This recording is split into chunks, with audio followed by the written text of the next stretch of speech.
గతంలో ఒకసారి నేను స్టేజ్ మీద నాని గారిని అడిగా, మీ సినిమాలు కాస్ట్ ఫెయిల్యూర్ అవుతున్నాయని. ఆయన దానికి ఫీల్ అయ్యారు.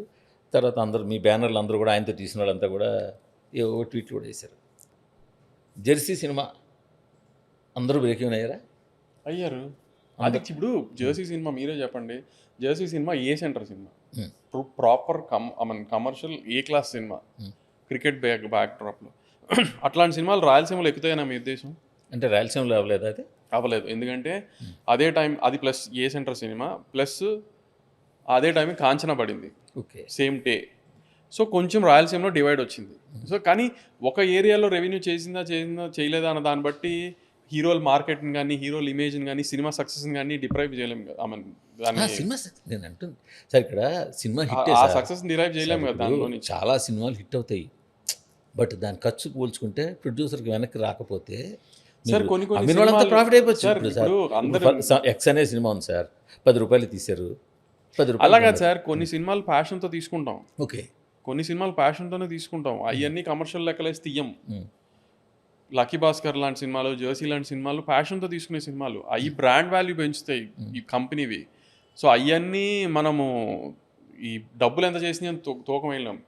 ఇప్పుడు చాలా వరకు ఇప్పుడు నేషనల్ అవార్డు వచ్చింది జెర్సీకి, లేకపోతే జెర్సీ ప్రొడ్యూసరు ఇది అది అని ఒక రికగ్నేషన్ వచ్చింది జెర్సీతోనే కదా సితారాకి. అట్లాంటివన్నీ మరి ఎంత డబ్బులు ఇస్తే ఖర్చు పెడితే వస్తాయి? ఇప్పుడు లక్కీ భాస్కర్ ఉంది, ఇండియా అంతా మాట్లాడుకుంటున్నారు లక్కీ భాస్కర్ గురించి. లక్కీ భాస్కర్ నేను బాగా ఖర్చు పెట్టి తీశాను. ఇప్పుడు దుల్కర్ గారి మార్కెట్ మించి ఖర్చు పెట్టి తీసాం మేము. ఎందుకంటే we wanted to make that film like that only. ఎందుకంటే అలాంటి సినిమా తీద్దాం అనుకున్నాం కాబట్టి. అట్లాంటివన్నీ ఎంత రీపే చేసినాయి అనేది ఇట్ డజంట్ మ్యాటర్ కదా మాకు. మనకు ఈ బ్రాండ్ బిల్డ్ చేయడానికి తీసుకున్న సినిమాలు కొన్ని ఉంటాయి కదా ప్యాషన్తో, అవి అన్నీ అలాంటి సినిమాలు. సో గుంటూరు కారం ముందు ఎన్టీఆర్ గారితో మీకు చిన్న బ్రేక్ వచ్చింది, పర్సనల్ బ్రేక్ కాదు, ఆ సినిమా. సో దాన్ని మళ్ళీ మీరు ప్యాచప్ చేయడం కోసమే దేవరా సినిమాని భుజాన్ని వేసుకున్నారా? లేదు, నాకు ఎన్టీఆర్ అంటే ఇష్టం, మీ అందరికీ తెలుసు కదా. మీరు ఓపెన్గానే చెప్తారు మీరు. తారకన్నా అంటే సో అది మీరు ఎక్కడ దాచలేదు ఈరోజు. సో RRR అంటే ఇద్దరు హీరోలు, రాజమౌళి గారి సినిమా. సో మేమేం ఇన్వాల్వ్ అవ్వలేదు. అరవింద్ సమేత తర్వాత అన్న చేసే సోలో సినిమా కాబట్టి దేవరా, నేను 80% ఏదో ఒక పాట అవ్వాలి దాంట్లో అనుకున్నాను. అంతే తప్పితే సినిమా కొంటే సినిమా ఇస్తారు అనుకునే అంత చిన్నపిల్లాడిని నేను కాదు అసలు. బట్ ఆ సినిమా ద్వారా ఇండస్ట్రీలో నాగవంశీ మార్కెటింగ్ బాగా చేస్తాడు, నాగవంశీలో చేతిలో సినిమా పెడితే బాగుంటుంది అనే ఒక ఒపీనియన్ అయితే వెళ్ళిందా? వెళ్తే మంచిది కదా, వెరీ హ్యాపీ. నాగేంద్ర గారు పిలిచి అలాగే ఇచ్చారా అఖిల్ సినిమాని? చిచి లేదు. నేను అఖిల్ సినిమా స్టార్ట్ అవ్వక ముందు ఎప్పుడో అడ్వాన్స్ ఇచ్చా అఖిల్కి సినిమా చేయాలండి అని. అప్పటి నుంచి అలా వెళ్తుంది ఈ కథ. యాక్చువల్లీ అఖిల్ నేను ఒకటేసారి విన్నాం వేరే సోర్సెస్ ద్వారా. సో అప్పుడు నేను విన్నానండి, మీరు విన్నారంటే చేద్దామంటే వంశీ ఈ సినిమా డాడీ చేద్దాం అనుకున్నారు వంశీ అన్నారు అఖిల్. సరేనండి కలిసి చేద్దాం అయితే అంతే. మాకు అలా అనిపించలేదు, నాగార్జున గారు పిలిచి బాగా చేసేది. అన్నపూర్ణ మార్కెటింగ్ చేసుకోలేదండి, నేను కావాలండి అన్నపూర్ణకు మార్కెటింగ్ చేయడానికి. మీ క్రేజ్ ఎలా ఉందండి ఇప్పుడు? అవన్నీ పిచ్చి మాటలు. ఇట్లా చెప్తే ఇంటికి షెట్టికి పంపించేస్తారు. ఎందుకు? గుంటూరు గారు ప్రాఫిటేనా? మాకు ప్రాఫిట్. మీకు బయ్యర్లకి అందరూ ఓకే. అందరూ ఓకేనా? నైజాం కొంచెం తేడా వచ్చింది, అది నైజాం. ఓకే. సరే, ఇలా ప్రతిసారి మీ సినిమాకి మీరు ఈ మధ్య చాలాసార్లు అందరూ అడిగారు మిమ్మల్ని, ఈసారి కూడా ఏదో ఒక 2 సినిమాలు రాకుండా ఏ వారం ఉండదు. అదైతే నాకు నైట్ మేర్ అయిపోయింది ఈ మధ్య. అది మీకెందుకు అలా అవుతుంది? ఏమో అదే కదా నా బాధ కూడా. అసలు 2 సినిమాలు రాకుండా ఏ వారం ఉండదు, ఏదో 2 బ్యానర్లు. అది ఏమవుతుందంటే సర్ప్రైజ్ వస్తుంది మాకు. మీదే అనేసరికి మీదేదో ఒక జైంట్ లాగా అనిపించి అవతల దాన్ని నక్కేస్తున్నారు. చిచ్చి సర్ప్రైజ్ అవుతున్నాం. ఇప్పుడు గుంటూరు కారం వచ్చింది, హనుమాన్ మంచి సినిమా, దేవుడి సినిమా ఆడుతున్నాను అందరికీ తెలుసు కాదనట్లా. ఆ స్పేస్లో ఆ రేంజ్గా ఆడుతున్నాను ఎక్స్పెక్ట్ చేయలేదు, సర్ప్రైజ్. లక్కీ భాస్కర్ వచ్చినప్పుడు అమరాన్ ఎక్స్పెక్ట్ చేయలేదు, సర్ప్రైజ్. డాకు మహారాజ్ వచ్చినప్పుడు సంక్రాంతికి వస్తున్నాం మంచి సినిమా, పాట పెద్ద బ్లాక్ బస్టర్ అయింది, ఫన్ సినిమా. ఆ సంక్రాంతికి వచ్చే ఏకైక ఎక్స్పెక్ట్ చేయలేదు. మీరు ఎక్స్పెక్ట్ చేశారా? నేను ఎక్స్పెక్ట్ చేయను. అనిల్ గారు ఎక్స్పెక్ట్ చేశారంటే కూడా నేను నమ్మను. అవును,